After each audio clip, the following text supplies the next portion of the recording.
Ne göz qabağında? Ben razı değilim. Burada ben şey. Burada ne var ki bilir? Ben razı değilim. Razı Yani değilsiniz. yoldaşlık devlet təhlükəsizlik xidmətinin Çok əməkdaşı. yaxşı. İndi gəlin danışarsın. Daha gelsin danışın. Burada ne var ki? Bu, ben deyirəm ki, bu etik komisyon icrası deyildi. Bu gətirmə hazırlanmış bir icras idi. Xanım. Mən çox təəssüf edirəm. Ben de çok təəssüf elədim Çox ki, təəssüf. siz gəlib şeydən açarıq, o günləri mən götürdüm, Mən- gəldim, akt yazırdım burada əlinə. Gətirdim, verdim qızlara, oturdum sizin qapıda. Orada. Mən başqa kişiyə verəcəm. Dedim ki, Faik kişiyə dedi, yox, ver mənə. Necə? Bu neydi? Necə? Gəl. Necə? Kişi kimi. Ha, kişi kimi sen danış, bir dəqiqə. Bir dəqiqə, kişi kimi sen danış. Açarı oğurlamısan, koymuşsan cümle. Ha, ne yapıyorsun? Sen ne ihtiyarın var açarı oradan götürmeye? Ne ihtiyarın var deyirəm? Siz kapıya. Ha, sen kimsən axı? Sen icazə verin. Kimsən? İcazə verin. Sen kimsən axı?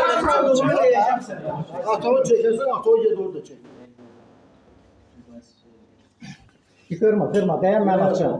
Kırma. Öyle kişi ver de bir dəqiqə. Niye kırırsan ki? Niye kırırsan? O işi için yanında arkası yapışkan bile yaparsın. Onunla yavaş da atacağım. Sıkılmadın. Bir şey Yok. Ama bu formada benim formada böyle hareket ediyor.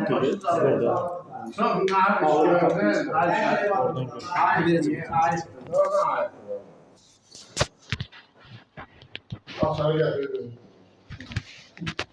Cibindən çıxartmış, hə açarı? Evet. Açarı gətirib verirdim. Açarı sizə veriblər. Necə? Verməyəm, almışam ondan Almış açarı. o sizə mənim yanımda verdi. Necə? Kamera görüntüləri var, mənim yanımda verdi. Tam imini Bəli, kamera görüntüləri. verdi yok. Dedim açarı ver. Açarı veriyor. Bir dəqiqə. Dedim Ne ben diyor? vereceğim. Kamera görüntüsü. Verəcəm. Bəli, çıxıb verəcəm. Nəsə akt yazmışım sana. Ay şey bir dəqiqə yerə. Necə verəcəm? Verəcəm nədir? Nətəri? Birisi sen kimsən ki? Sen kimsən? O açarı oradan çıxardırsan. Bax bu sualına cavab ver. Yersiz Aa sen kimsən? Sənə nə var? Ben dəfələr. Sənə nə var? Sen kimsən? Kışkırmayın. Ana kışkırma. Gəlmən danışmayın bu. Patladarım siz. Provokasiya çəkir, Ha provokasiya çək çəkir. çək çək. Provokasiya Çək çəkir. bunu sındırarım ha. Provokasiya çəkir. Bırakma. Vur, vur, vur, vur, vur. Vur, vur, vur da vur, vur. Gəl vur da məni, vur. Vur da vur. Vur da vur. Burada neyirəm? Niyə vurmursan? Vur da vur. Vur. Gedərik indi. Gedərik söyləyərik. Yox, bəsdir daha.